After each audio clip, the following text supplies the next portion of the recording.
Machaji na manyonyo siwe jua tu ni mwecheche. Pale voka Kawangware sasa hizi unajua tunaelekea saa 5. Ai kisanga.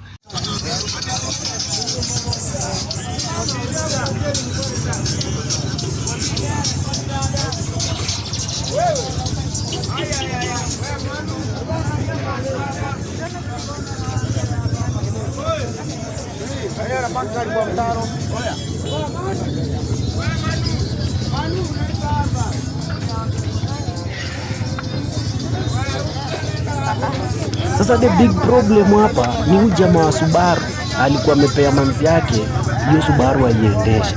So manzi yake alikuwa unyoya mbaya na unacheki ni kwa kona.